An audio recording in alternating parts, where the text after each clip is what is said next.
মুসলিম ঘরে এই সূরা নিয়মিত পাঠ করা হয় তবে সেই ঘরে কোনোদিন কোনো রিজিকের অভাব হবে না। যদি বান্দা নিয়মিত সময় পেলেই এই সূরাটি পাঠ করে তবে আল্লাহ তাআলা ওই ঘরে রিজিক এবং বরকত 70 গুণ বাড়িয়ে দেন। আর ওই বান্দার তৃতীয় প্রজন্ম পর্যন্ত রিজিক নিয়ে কোনো চিন্তা করতে হবে না। আল্লাহ তাআলা ওই পরিবারের রিজিক নিজে হাতে বন্টন করে দিবেন। হযরত মুহাম্মদ সাল্লাল্লাহু আলাইহি ওয়াসাল্লাম তার সকল উম্মতদের এই সূরাটি পড়ার জন্য বিশেষভাবে বলে গিয়েছেন। কেননা যেখানে আল্লাহ তাআলা নিজ হাতে রিজিক বন্টন করে দিবেন সেখানে আর কোনো কথাই থাকে না। প্রিয় দর্শক, আমাদের মধ্যে এমন অনেকে আছে যারা তাদের রিজিকের জন্য যে কোনো কাজই করে থাকে, কিন্তু সেই বান্দা যদি এই একটি সূরা নিয়মিত পাঠ করে তবে তাকে আর কোনোদিন রিজিকের জন্য চিন্তা করতে হবে না। তাই আজকের এই ভিডিওটি সম্পূর্ণ দেখবেন, কেননা সেই শক্তিশালী সূরাটি সম্পর্কে আজকে আমরা আপনাদের জানাতে চলেছি। এবং যত বেশি সম্ভব এই ভিডিওটি শেয়ার করে দিবেন, কারণ আপনার একটি শেয়ারে হয়তো আরেকজনের রিজিকের উপর বরকত বেড়ে যাবে। আর সে যদি নিয়মিত এই সূরাটি পাঠ করে তবে সে যে সওয়াব পাবে তার অংশীদার আপনিও হবেন। তো চলুন দেরি না করে শুরু করা যাক আজকের এই ভিডিও। প্রিয় নবী হযরত মুহাম্মদ সাল্লাল্লাহু আলাইহি ওয়াসাল্লামের এক সাহাবী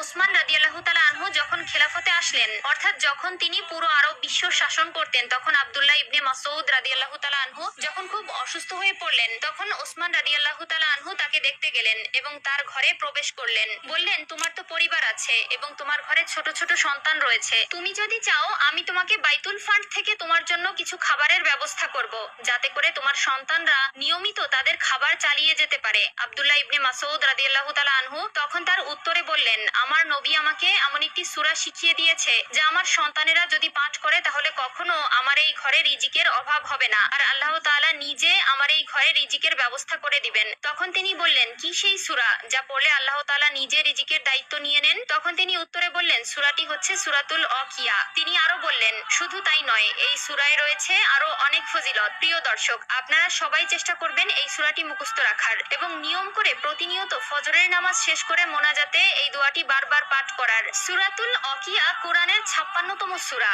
যা মক্কায় অবতীর্ণ হয়েছে এবং এতে রয়েছে মোট 96টি আয়াত। আর এই সূরার অনেক ফজিলত হাদিস দ্বারা প্রমাণিত হয়েছে। চলুন জেনে আসি এই সূরার আরো কয়েকটি ফজিলত সম্পর্কে।